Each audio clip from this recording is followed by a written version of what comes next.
Greetings, everyone, and today I would like to talk about demystifying some of the concepts within Magick. Now, I know many of you are beginners that have come to this page, come to this channel. Many of you have seen me from the forums, from my Facebook page, my TikTok account, whatever it may be. Many of you are new. Many of you misunderstand a lot of these concepts in Magick. And I would like to explain some of them to you right now, exactly what you might run into, and actually explain these things to you in a better sense. So, without further ado, let's get into it. One of the first things I would like to touch on is astral travel, soul travel. Soul travel and astral travel, we believe we are actually traveling outside of the body and that we're going to a different location, correct? But we believe, a lot of people, when they tend to do this stuff, believe it's a lot like the movies, that you're out of your body, you get stuck out of your body, and you can't return. And that it's that immersive and it's that real. The truth of the matter is, that's not how it is at all. You see, you have to understand the human being, the human individual, is the microcosmic emanation of the macrocosm. All that exists outside of the self also exists within the self. As within, so without, as above, so below. These aren't just mumbo-jumbo sayings. This is genuine. So when we're traveling outside of the body, what are we actually doing? Well, if you understand the cosmological map of existence, whichever map you may adhere to, it does not matter. It's always the same way. We actually have a vehicle to travel in each of these planes of existence. And I'm not talking about realms. That's a whole different category. There are different realms within different planes, and there are multitudes. So let's focus on the planes first off. Now, there are all different cosmological maps and blueprints out there. Many of you may be in the comments saying, well, you've got about this plane and that plane. There are many to choose from, and it does not matter. It's essentially an interface of which one we agree with and which one resonates with us personally. I'm going to use one which I like the most, okay? And which I've seen in my own experience is true subjectively to me. And my experience, and my path working, and my ascent. So firstly, you have the physical plane. That is the realm of flesh and substance, okay? Then we have the astral plane, the plane of emotion, the plane of energy, the plane of spirit, okay? Then we have the plane referred to as the causal plane. This is actually where the Akashic Records is. Many people misunderstand and think the Akashic Records is a thing in the astral plane, and that's not true. You see, the causal plane is actually the plane of memory. It is the plane of cause and effect. It is the plane of causality. Okay? So ergo, all memory is contained therein. That is the Akashic Records. And then we have the mental plane, the plane, and this plane can be split into two different divisions, the lower mental plane and the higher mental plane. The highest mental plane is just essentially a matrix of consciousness and intelligence. And it's not consciousness as in thoughts. That is in the causal plane. That is the filtering of thought. I don't want to get too much into this, but essentially I'll move on. And then of course you have the abyss, or that outer darkness, that realm and land of perdition, which one must go through before they reach the highest planes of existence. And the highest planes of existence have been called many different things, like the formative plane, the plane of extroverted soul, the heavens, the divine plane, and then you have source. Okay. Now, the interesting thing about this is we actually have a vehicle for each of these planes. We have the physical body for the physical plane. We have the astral body for the astral plane. We have the causal body for the causal plane. We have a mental body for the mental plane. Do you see a pattern here? This means that these are the vehicles through which we use to transverse into these planes.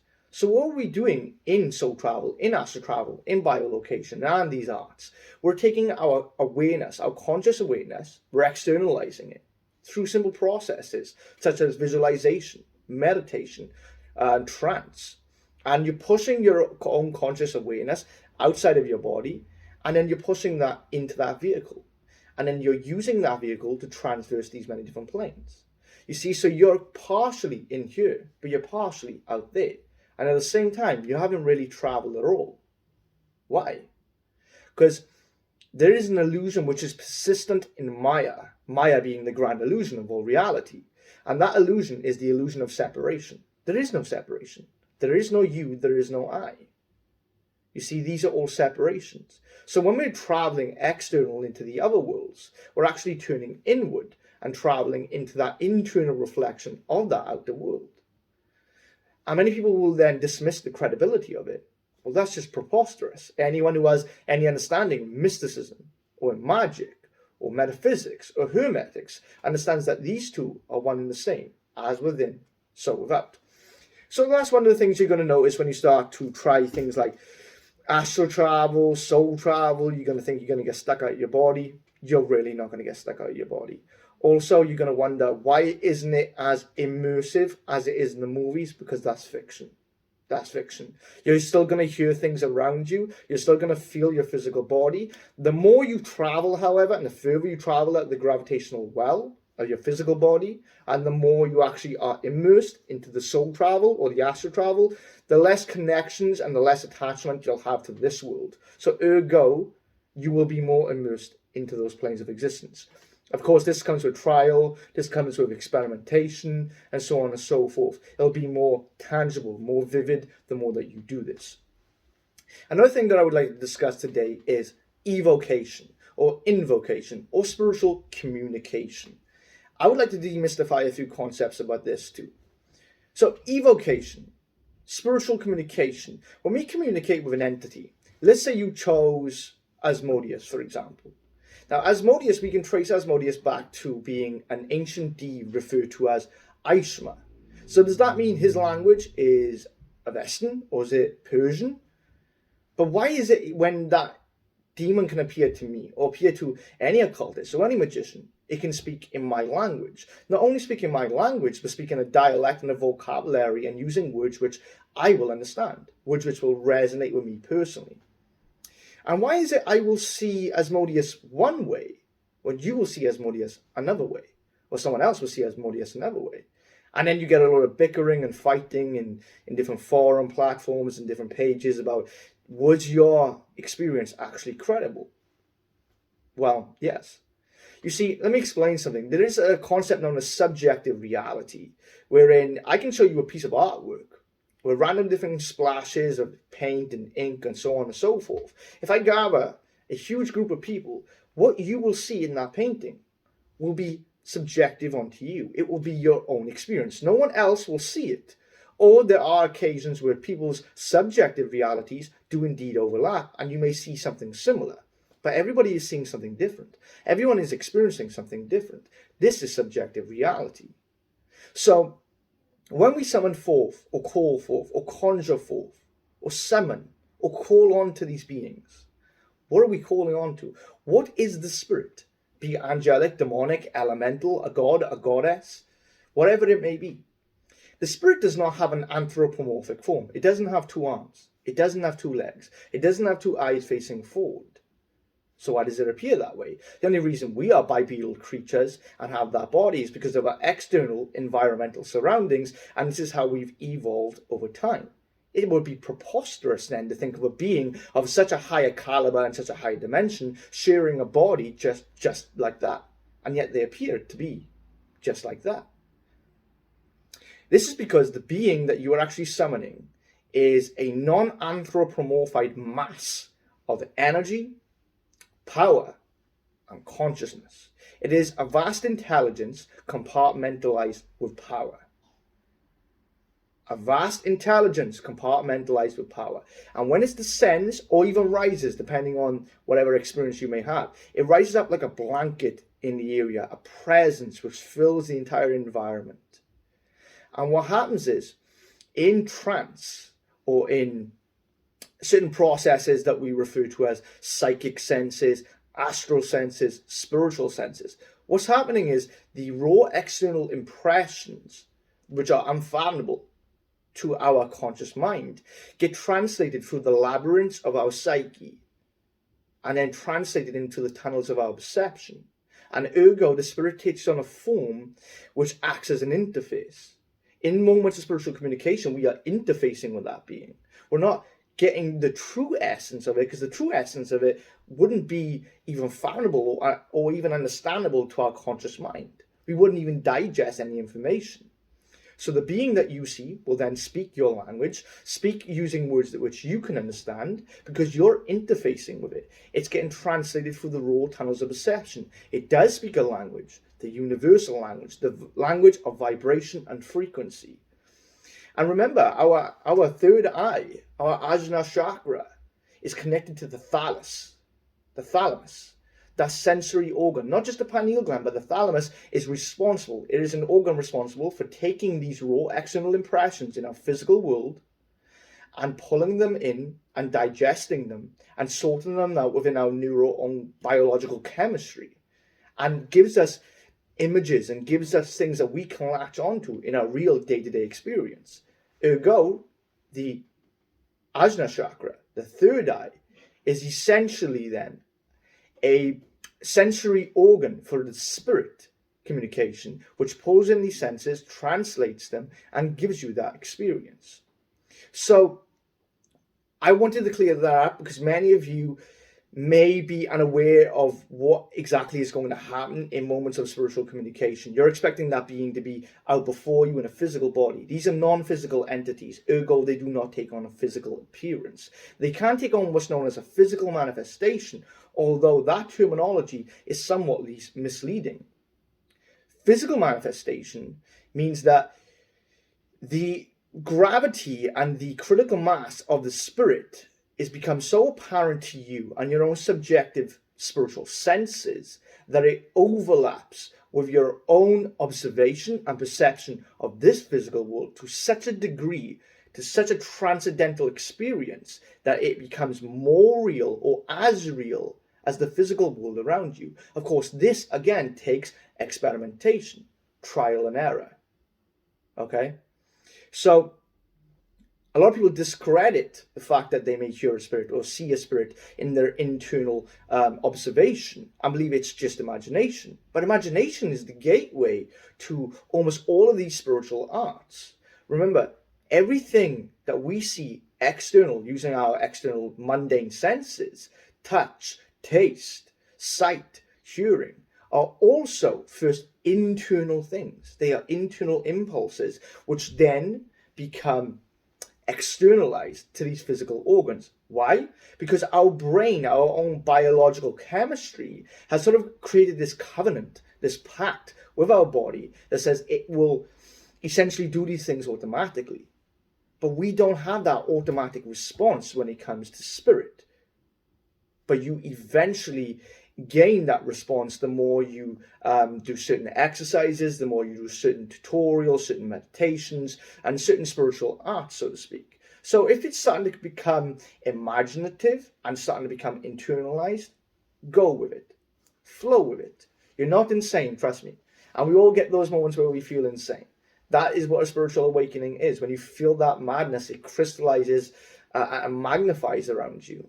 But eventually, if you stay grounded, eventually, if you take what you experience with a grain of salt and you don't dismiss it, all things will eventually blossom. Remember, the conscious mind is going to try and sway you. It's going to try and tell you that all these experiences that you have, magically or spiritually, are nonsense, and that they're just imaginative things, or it's fantasy role play and things of that nature. Sure, first off, it may be. But remember, the most two stubborn parts of our own mind, in modern Western society, we believe there's the conscious mind, the subconscious mind, and the unconscious mind. In yogic sciences, or in tantric sciences, there are like 14 different aspects of the mind. Two of the most stubborn is identity or ego and intellect. And our mind is being essentially programmed in a way in Western society to always use our intellect more than anything else. Your intellect is like a blade. It's like a scalpel. It has to cut through things and open them up and dissect them in order to believe that it's real. If it cannot do that, it won't take it on as an actual reality, so to speak. And your ego or your identity, remember, which isn't you, this is an accumulation which has made your identity what it is today. The schooling system, from the media that you watch, your parents, your own environmental upbringing, all of these things are creating the ego and the identity which you now believe yourself to be. But that's not you. Just like you're not your body. Your body is an accumulation of just food. It's a part of this planet. You are not your body, you're not your ego, you're not your identity. But the thing is, the intellect works around the parameters and the restrictions and the finite borders of your own ego. And when these two come into sync with each other, the intellect and the identity, it will corner you off. It will make sure that you restrict yourself to ways of commonality. So this is why we enter things known as trance or transcendental states or altered states of awareness, or why some people in shamanic practices would take psychedelics so they could surpass that whole logical analytical experience. But you don't have to take psychedelics. There are different methods to enter into transcendental states, so the conscious mind and the analytical mind eventually shut up, and you can have that experience free of those limitations.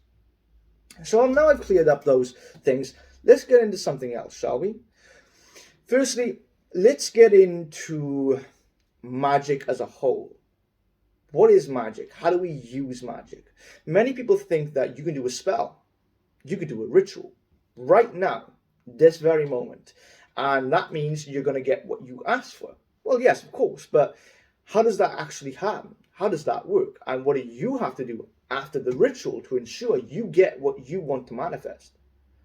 Because I guarantee there are many beginners out there right now thinking, well, I just do the ritual, right? I just do the spell, right? No. It's also important what you do after the ritual and after the spell, which dictate the manifestation and the fulfillment of that goal. For example, if you did money magic or money spell, what avenues in your life do you have for wealth, abundance, prosperity, and actual financial monetary gain to flow into your life? These powers, these forces, these intelligences, these spirits, these energies, they need to work in accordance with the limitations of this realm, of this existence. They have to work within the borders of that. This is why in things like astral travel, thought can immediately become manifest as a tangible construct. But the further away you get from source, the further away you get from these spiritual planes, the more difficult it is and the more time these things need to take. So you must set up avenues. You must set up routes for the fulfillment of your own desire. If you were to do love magic, even if you argue against it or even if you don't believe it's right, I'm not here to discuss morals or ethics here. But if you're going to do love magic, you need to actually know that person. They need to know you. Okay, so that's an avenue there. Perhaps you become friends. Perhaps you would find a way to actually go out with them for a night. Okay, maybe as part of a friend group or things like that. So if it's money magic then, if it's money magic or if it's wealth or things of that nature, you need to be doing things which are more conducive to gaining and earning money. And the magic behind you will ensure that success. See, there are many concepts about magic which are somewhat confusing to the beginner and somewhat strange because we often think it's like the movies, piff, paff, poof, and it's done immediately. But it's not. It's really not. There needs to be avenues. There is cause and effect. There are routes through which the magic must work through. So if you're doing money magic, don't sit on your ass, don't be a slob. Do things which brings you opportunities for that money to come to you. And then that magic has those avenues and routes to work through. Okay? Also, another thing that a beginner should keep in mind is what you're doing after the ritual is of the utmost importance. Your thoughts and your emotions, okay? These dictate what frequency, what vibratory resonance we actually vibrate at. And see, our vibration, our thoughts and emotions, just on their own, dictate what type of reality and existence we live. So be very careful what you say, be very careful what you think, and sort out your emotions. This is why, to all the beginners out there, this is why when you ask people in magic, what should I learn first? People say meditation. But I hate that because they never follow it up with why you should learn meditation. You should learn self-control. Control your own mind, control your own emotions. That will allow you to control your energy and what rate and vibratory resonance you vibrate at and what frequency you vibrate at. If you've done a spell and a ritual, but then your logical mind afterwards is doubting it. Does this work? Is this real? And then your emotions also betray you. You also then shift what type of energy you're vibrating on and what type of frequency you're vibrating on. So you've done the magic, but now you're doing tons of stuff to actually go against that magic. And actually, if you're an overthinker, and which many people out there are, your mind can be so potent and so strong that you actually create thought forms which work against your own magic. Literal servitors, sentient or artificial creations of energy that work against the fulfillment of your own goal. So, I would like to touch on one more thing, and that is the importance of balance in magic. What do I mean by balance? Many people that first get into magic, they focus purely on the spiritual, mystical, and magical side of things. And that's great. But remember, all the way through this, it's self-development. You need to be developing core fundamental skills when you get into magic. What are these core fundamental skills, you may ask? Well, the ability to sense energy. All things in this existence is made up of energy. All things is a fluctuation of energy. Nikola Tesla said if we want to figure out the secrets of the universe, think in terms of energy and vibration and frequency. And he was right. All of this is energy. Even this physical matter, there are gaps between atoms, electrons, and molecules. It just gives the illusion of solidity. So, essentially, what I am saying here is there are key skills you need to learn, like the ability to sense energy. Once you can sense it, once you can feel it, then the ability to move energy. You start with your own internal energy. Once you've been able to move that via meditation, breath work, and visualization, or things like tactile imaging, whatever it may be, you then move on to your own auric energy, your own toroidal energy, and that can also affect your external energy, your environmental energy. And you work your way outward, you branch outward slowly with time. It's very important. Once you can then move energy and feel energy and sense energy, then what? Then you learn things like trance, altered states of awareness. Then you learn things such as meditation. These are core fundamental skills. Core fundamental skills. But what am I getting at here about balance? Okay. When you get into magic, don't focus wholly on the spiritual. You need a balance. You need to be developing these spiritual faculties, but you need to actually be developing yourself on multiple levels. If you are, let's say you become very adept at manipulating energy at will, but let's say you have no ability to compartmentalize your thoughts. Say you suffer with anxiety, depression, paranoia, constantly criticize and judge yourself. How is that going to be conducive to your magic? Matter of fact, that's actually going to be killing a lot of your progress. Learn how to control your thoughts. Learn how to control your emotions. So there are different parts of ourselves. There's the spiritual self, the energetic self. There's the emotional self, the mental self. You have to learn how to balance these things. All of this is somewhat like a juggling act. It's a balancing act. You have to learn how to balance these things in your life. Otherwise, when you learn these skills of magic, you're going to be subconsciously actually wielding these powers and forces unbeknownst to you. And they're going to be dictated by how you feel emotionally, by how you feel mentally. I have students myself, and when I take my students on as part of my mentorship, I always tell them that when you do your ritual, afterwards in your day-to-day life, there need to be things, be it affirmations, be they meditations, be there preliminary exercises or invocations, that essentially align your thoughts, your emotions, with your own energy to go and conquer the day. Let's say you want a promotion at work. You do the ritual tonight, you wake up the next morning, you do that exercise, aligning your thoughts, your emotions, and your energy in alignment to go and tackle that day. And you go into work and you're killing it, you're killing it, you're killing it, you're killing it. And the magic which you've cast has drawn everyone's attention to it. It's drawn everyone's attention to it. It makes them think about it. It gravitates them towards you like a moth to the flame. Magic is a complex thing, but essentially it's also simplistic too. There are many different facets that you have to think about. I just wanted to touch on this because there are a few things that people wanted me to give advice on, and these are just a few of the things that I wanted to give advice on. Now, this was a bit of a jumble, a mismatch, somewhat of a mashup and a mixture of different things that I wanted to talk about today. These are the few things that you should be focusing on. Yes, there are other core fundamental things that you should be focusing on, like cleansing, purification. Your spiritual hygiene is as important as your physical hygiene, but also focus on all of these things too, such as warding and protections. Yes, there are going to be tons of people in the comment section telling me about that. Your protections, your wardings, I 100% agree. But a lot of people in today's society and in our magical community, so to speak, they're psychos. They're paranoid.